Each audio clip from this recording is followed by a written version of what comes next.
Isn't it about time for somebody's favorite radio program?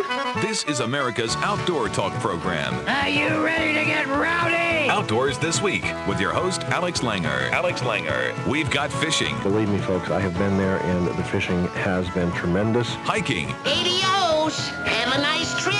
Camping. This is a real adventure. How do you know? When you're an experienced woodsman like me, you get a feel for these things. Oh, really? Heck, we've even got kayaking. I'm going to show you kids the time of your life. We've got all the info you need for a safe and fun day in the sun. It's a darn good thing we found you when we did. There's something horrible roaming these woods. And you've got Outdoors This Week. Outdoors This Week. And now, here's your host, Alex Langer. Why, thank you, Mr. Announcer. That would be me. Listen, today we're going to do an unusual show. Now, normally I would be suspect if somebody told me that we're doing an unusual show, but today you should trust me because it's going to be something we don't normally do. We're going to spend the whole show with one guest talking about one lure. We're reintroducing the flying lure this year. It was the world's best-selling lure many, many years ago. It's the 20th anniversary, if you can believe that. Steve Conley, who is my guest, was there during the very, very early stages of the flying lure as I was developing it and as I was inventing it and perfecting it. He was right there at the epicenter when things were going on that were going to rock the world, as we like to say it. Steve and I will go down memory lane about the early flying lure days, like the early prototypes, everything like that. And if you're interested, then stay tuned.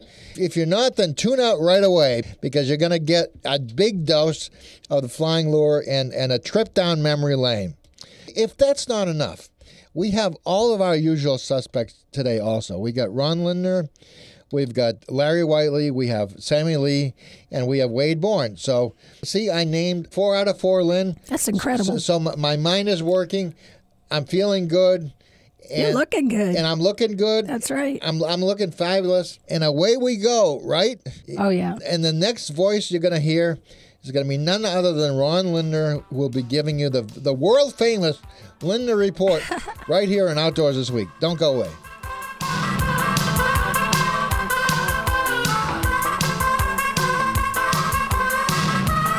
More of America's favorite outdoor talk program, Outdoors This Week, after these messages. Hang tight. More of America's outdoor talk program, Outdoors This Week, after this.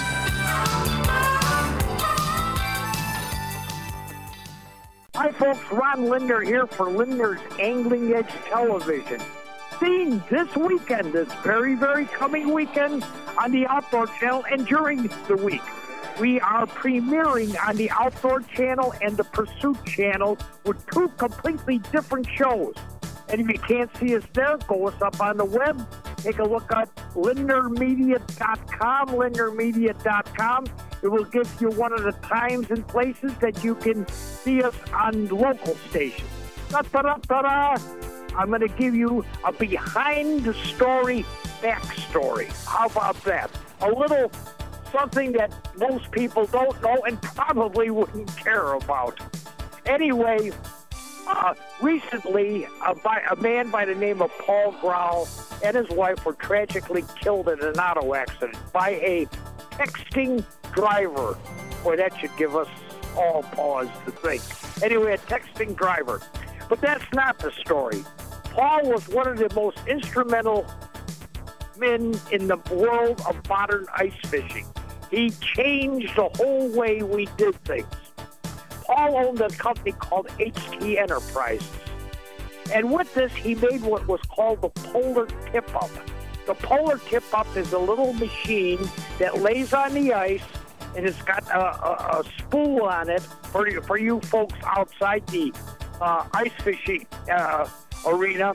And it's got a little flag, and you tip it on. It's like a mouse trap. When the fish pulls on it, this flag springs up, and the spool tips up and allows the line to fall out. You grab the line, you set the hook, and you bring the fish in. That's the background. Anyway, he invented this thing, and in time, it became the piece. It started out in wood, and it was the first of its type. It's called the tip-up. Now everybody in the world does one. He went to the Orient with it, as many manufacturers do, and it was later made in plastic. But there was a little secret here.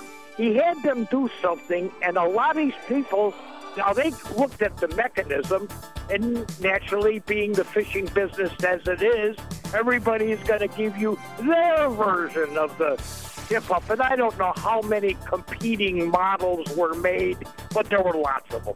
And most of them went to China. They might have been even coming out of the back door, the same place that he was making it at. But he had a special ingredient, and this was really... he's a good friend of mine. We did a lot of pieces by days as publisher at Ian Fisherman. We did a lot of background stories on ice fishing. A couple of people copied his version of the tip-up, and he sent it to a fellow that I know personally, a guide in Minnesota.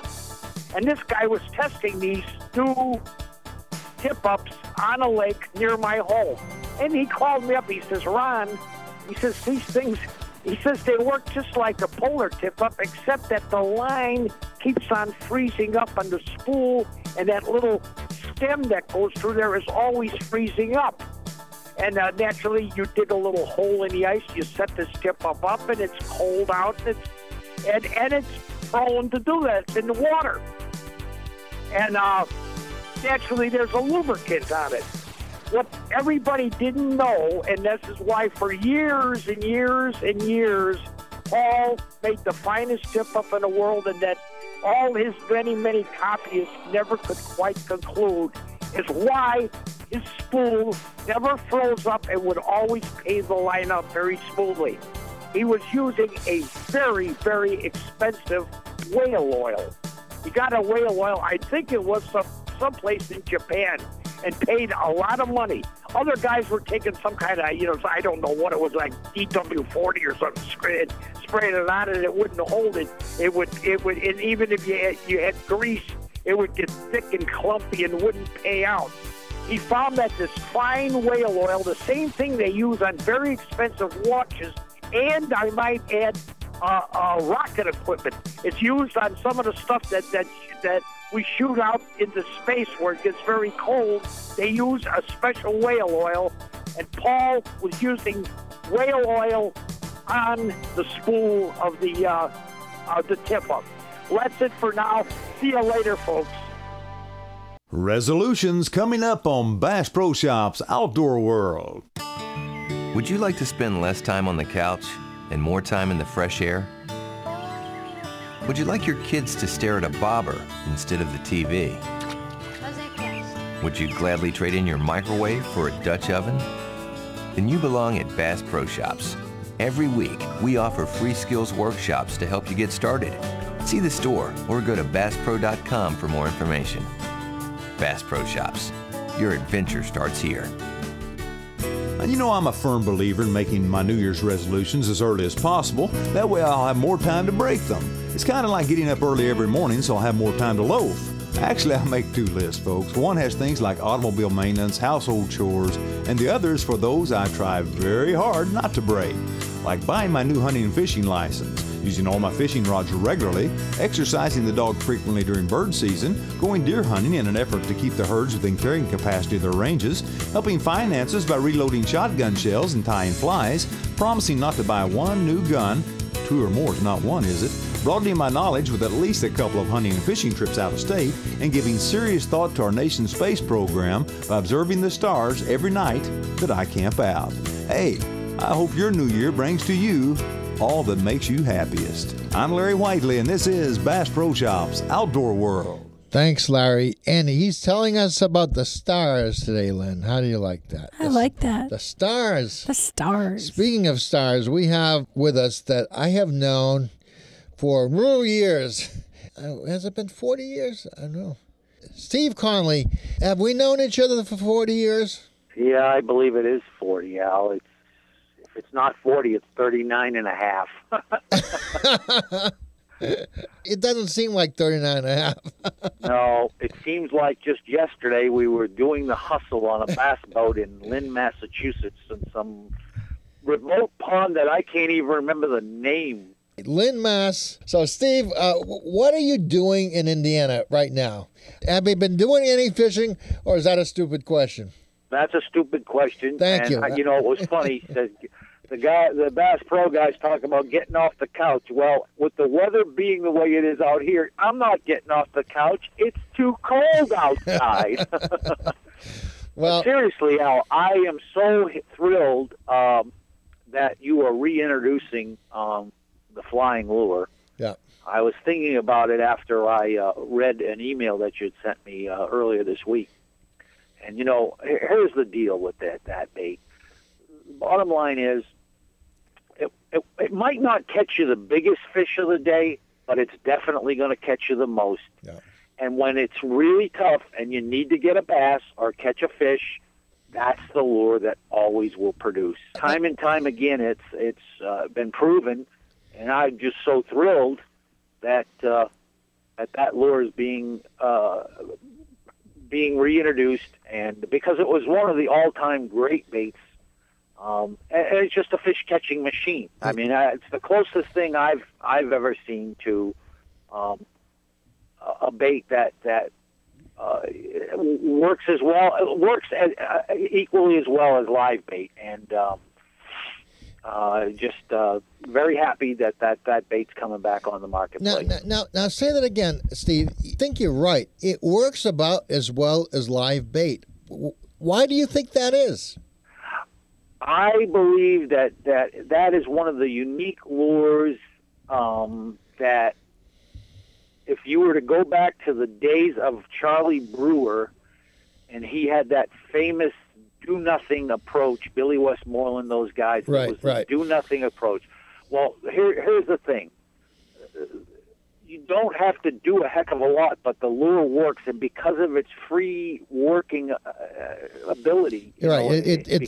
It swims away on its own like no other lure, right? Or minimal human intervention. You know, lift and let it fall, lift and let it fall, and then watch it do its thing. Even Don Meisner could use it. God bless him. Yeah, Don, one of the worst fishermen we know, was able to even catch bass on that bait. No, that's not Actually, true. Actually, Don's a very, very good fisherman. Don's an unbelievable fisherman. Now, how he pulled off show after show, I'll never know. Hey, he did it. A lot of them, he did it with the flying lure. Al, let's call a spade. You know, it is what it is. I know. He did it with that flying lure. And, I mean, Al, just think about recently, I flew up to Boston a few months back, and we had to catch bass. What did I fish with? And it was a tough day. We threw everything. I mean, we threw jigs, we threw pigs, and you caught the only bass on a flying lure. That's what you did. And well, the other thing that's fun, and this is the part of fishing that, especially for people who are new and beginners, just everything that swims now. Right.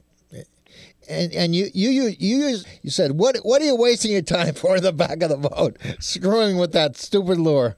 Well, that was when? How long ago was that? Was that in the 80s or early 90s? Yeah, that was in the late 80s. I think. Yes, it was in the 80s. Yes, it was in the 80s, and I would be. Let me set this picture here. Let's set the stage with this. We would be fishing. I lived on a lake. It was probably 50 acres big, and time it would hold some. It was easy to catch some pretty good-sized bass. We're going to go to a break, but I promise you, we'll keep them on the edge of their chair. It's a little radio trick that I use all the time. All right, stay with us, folks. We'll be right back. My alarm is set, but it don't matter. My family thinks that I'm mad as a hatter. It's true. Hey, what do you think you're doing? Don't change that dial. Alex will be right back with more of Outdoors This Week after these messages. All geared up for a sunrise bite. I'm like a little boy on Christmas Eve with all my presents in the deep blue sea. So blue. There's nothing I can do. Wow! Woo. Hold on to that, and that's That's a good one since 1984. Tight Lines with Sammy Lee. Hey, are you ready for some warm weather and some really hot fishing? Well, get ready because Steve Daniel is going to tell us about catching the big ones at Lake Okeechobee right now. Hello, this is Sammy Lee. I'll be back with Steve after this message. The wait is over. The change is coming. Smart baits are on their way. Color that changes with the temperature of the water. Color. The fishing world will never be the same. Smart baits arrive February 22nd at the Bassmaster Classic Outdoor Expo in Tulsa. Get a sneak peek now at smartbaits.net. Color changes everything. Smart baits. Season first at the Bassmaster Classic. In concluding my conversation with Steve Daniel about fishing Lake Okeechobee in southern Florida this time of year, I asked Steve for a few closing comments. Bottom line, Sammy, there's no better place in the country right now to come try to catch a big fish, and that's what I like to do. I like people to come down and say, I want to catch the biggest bass I ever caught. And I said, that's something we can do. We can get around them, and I like fishing for big ones. I like throwing big lures, and I like fishing for those big trophy bass. And I catch a lot of small bass fishing for big ones. So when I'm throwing a big topwater bait, I'm throwing a big bait. When I'm throwing a big Cinco bait, I'm throwing a 7-inch one. I never throw a 5 or 6 inch Cinco. I always throw a 7-inch Cinco because I catch a lot of 12 and 13 inches on that 7-inch Cinco.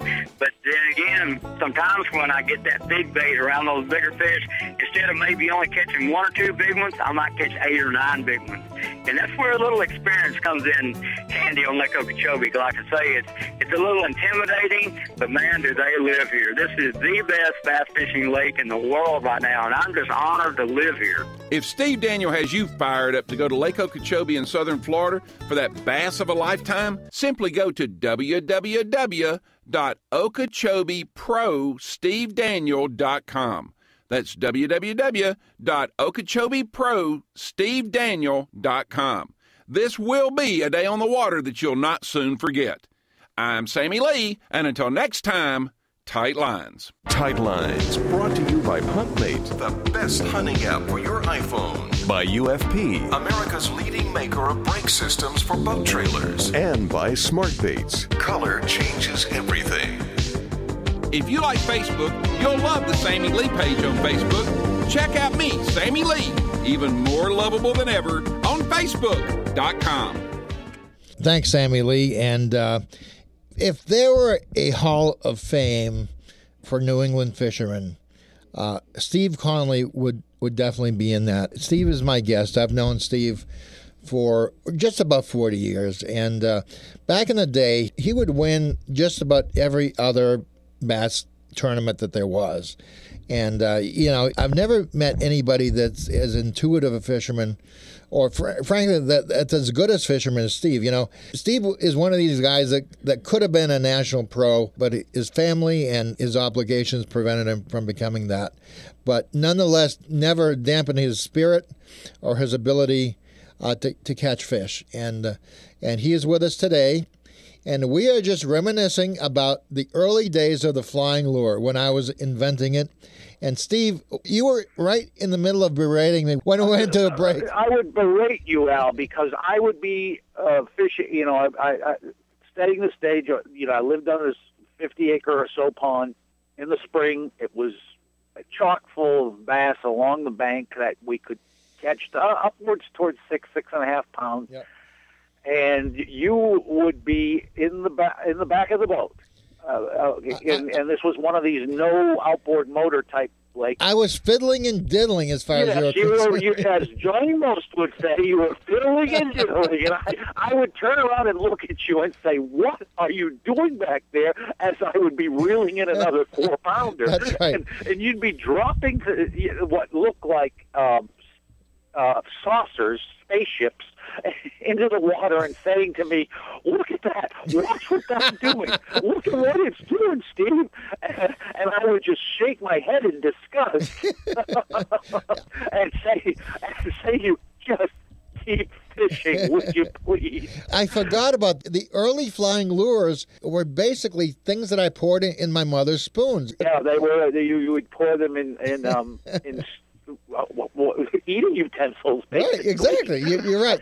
That's why they look like flying saucers. Yeah, they did look like saucers, and then over time they evolved into what they did. But I will never forget that. I will also remember one trip to it was Pembroke, Massachusetts, and there was this dock, and there was all of about 6 inches of water underneath it, and you threw a 6-inch black contraption at that time, because I don't think it was fully evolved. At that point, I don't think you had the 6-inch one. They were prototypes. They were still my mother's spoons that I was using. And this giant, I mean, it just, a giant came out and inhaled it. Right, but those were some good times. We were young men then. When I know. No physical problems, no mental problems yet. we're all there and ready to go. Yes, our faculties were intact. Your faculties were never intact. I was the sane one. You were the crazy one. Truthfully, Al, it didn't matter what you were fishing for. I mean, I used that bait for smallmouth, largemouth, anything. Like I say, it catches anything that swims, and that's the beauty of it, especially from a beginner's standpoint. If you remember that day that I flew out to Boston to do that photo shoot, I caught a giant perch on the same thing that I caught the 3 or 4 pound bass. I caught a giant perch on it earlier in the day. It's funny because Don Meisner had the same experience. He was catching these giant perch and smallmouth and largemouth and muskie, everything that swims in New York State, he would catch on the lure. He had TV show after TV show that he was catching fish on the flying lure. I mean, that was one of the things that gave us the footage to make the infomercials because it worked so well. And Don had it on tape. What other recollections of the flying lure did you have? Well, like I say, it was a bait that I could always go to. I really loved, the original 4-inch and the crawtail 4-inch. I think if I had to, let's put it this way: if I had a top 5, no, go even lower than that. If I had a top 3 to choose from, and someone said to me, "Okay, you can have 3 baits." 2 baits. Yeah.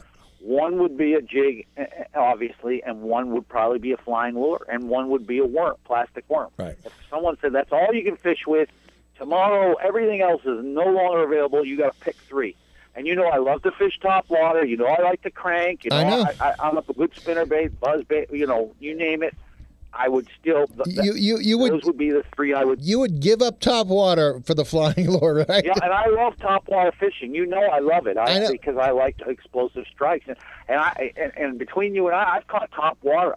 I have caught bass on top water, as God is my judge, when there's been snowflakes falling. I know. You're crazy for top water. What is it about top water that you like? Is it? I just like the I just like the strike. It's the thrill of the strike. Right. That's basically it, Al. I just think that you're not necessarily going to catch as many fish, but I just like the strike. I mean, going back to the days of the Bill Plummer brass frog. Right. That's really going back. I visited Bill Plummer, and I was in his house. He's the guy that invented the original bass frog, And you would see his ads. He would have advertisements in the strangest magazines, Popular Mechanics. It was crazy. It's true. Because back then, if you think about it, what was there? There was Field and Stream, Sports Afield, and there was one other one, too, Outdoor something. Outdoor Life. I think he had magazine ads in Look magazine. Oh, yeah. But the truth be told, I fell in love with top water. And back then, I was probably all of 10, 11, 12 years old. Steve, we got to take a break. Would you come back and do another segment, all right? Yeah, we'll do one more. See, I didn't give you a chance to say yes or no. I said, you're going to come back, right, Steve? All right, we'll be right back, folks. Don't go away. Coast to coast, this is Outdoors This Week with Alex Langer. It takes a whole lot of fishing to do a little bit of catching. It takes a whole lot More of America's favorite outdoor talk program, Outdoors This Week, after these messages. Well, I remember what my grandpa used to say, fish hard, The 2012 hunting season is almost in the history book. This is also time to start thinking about next year. If you're interested in putting in for Western big game tags, elk, sheep, moose, you better get with the program. I'm Wade Bourne, and this is Wired to Hunt Radio. Today, Eric Pollack of Cabela's provides a dose of reality about how long it can take to draw a choice big game tag. Stay tuned for more Wired to Hunt Radio. Imagine yourself at the wheel of your boat. You look up and suddenly see another boat headed straight for you on a collision course. Only a few seconds remain to make the right decision. What do? On average, a sportsman dies in a boating accident every other day. Too many sportsmen don't know the basics of boating safety and pay with their lives.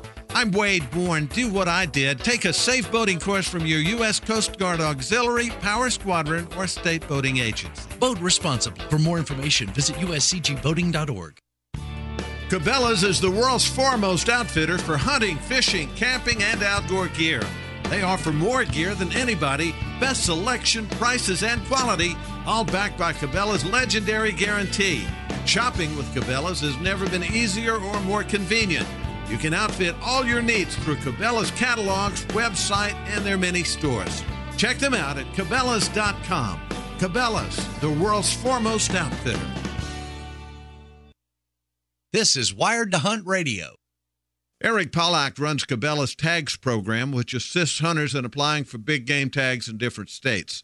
Eric knows the ins and outs of this process, and he says hunters drawing for choice tags should apply early and be patient. Sometimes it may take several years to get the hunt you want. I like to tell people as a general rule for a good high-quality elk tag, you're probably, and again, there's different variations. It's typically easier to draw bow tags than it is rifle tags. You don't have to go in for the very best units because there's lots of good units in the state. So if you take a decent unit with great quality on elk, let's say with a rifle, I typically tell people, you're probably, let's say you're putting in for 2 or 3 different states for elk. You probably have to give it, 5 to 7 years, okay, to draw a tag. Sheep tag, I tell people, if you're doing it right and you have the states, you have multiple states and you have the right multiple states. And example, you would never put in for an Oregon Rocky Mountain Bighorn sheep tag before you would apply in Montana because the odds in Montana are hundreds of times better, right?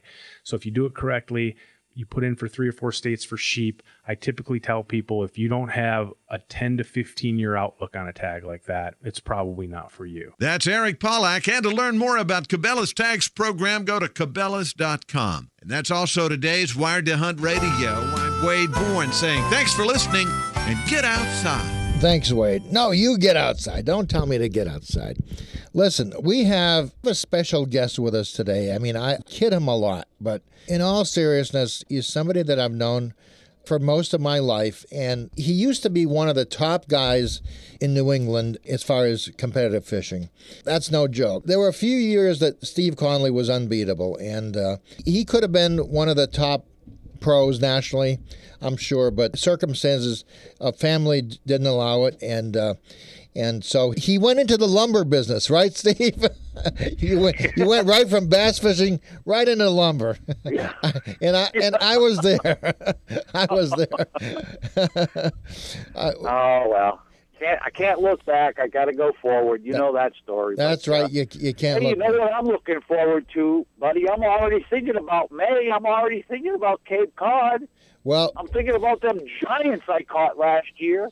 That's right. You did get giants.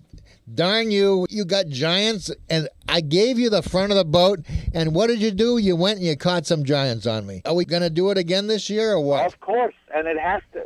It's funny because I told you the story. You typically we go the second or third week of May, and then last year I said, Al, I've always done better the first weekend in May for some reason. Magic week for me. And you were right. You were right. We caught giant. It couldn't have been better. So here's the thing, and this is where we've got to be smarter this year. I think there is a weed line pattern. And typically, let me set this up. Typically, pre-spawn bass are cruising shallows, foraging, looking for a place that they are thinking about where they're going to make their nest. But inevitably, in the spring, you're subject to winter. The end of winter and the beginning of spring, and So you get some cold, raw, whatever. You get it mixed in with some nice days, and one of the things that we stumbled on last year was that if they weren't in, now there was the biggest fish I did take right up against the bank underneath the bush, but there were a few other nice fish I caught that ultimately came off of that weed line. You've made a career out of casting in the middle of nowhere and coming up with a bass. I mean, for years now, and it was no different this year. But so we've got to be a little more intelligent about it, because we tend, you tend to stay with what works sometimes too long. Right. What has worked in the past sometimes too long. And I like to say this. I like to say, you fish the ducks because that's where they're supposed to be. Right. And you beat them to death, and maybe they aren't there. Maybe they're somewhere else. And maybe they're out of a few feet, but that's kind of what you did in Pembroke this year. You cast in the middle of nowhere with the flying lure. That's the other thing about the flying lure. People think of it as being a heavy cover bait, and it is. The one thing that Meisner always used to tell me is he would throw it out in the lake in the middle of nowhere, and he would get strikes, and that's what you did. Yeah, that's exactly what I did. Well, when you think about it, Al, if you think about it this way, let's say you're fishing in 10 feet of water. Well, if you cast a typical jig or typical lure in that, it hits in and what is the visibility that lure has to a predator? Right. It has that little circumference, whatever that might be, that 3 foot. I don't know what it is. 3 feet of radius, 6 feet of radius, right.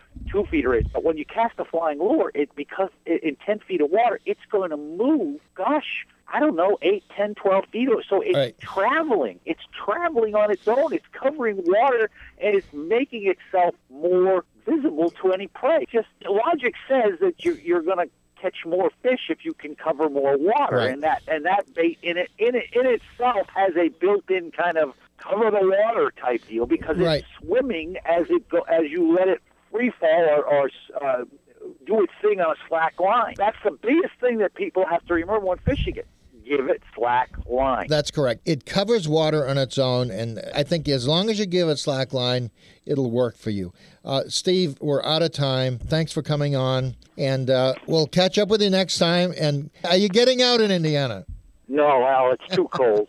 You know me. I'm not a cold water fisherman. I'm not an ice fisherman, and I never will be. All right, so get down to Florida and catch some more giants, all right? All right, buddy. All right, and this time take some flying lures. All right. Bye-bye, Steve. Thank you.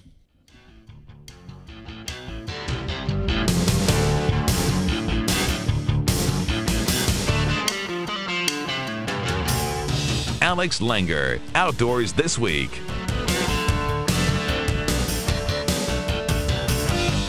Coast to coast, this is Outdoors This Week with Alex Langer.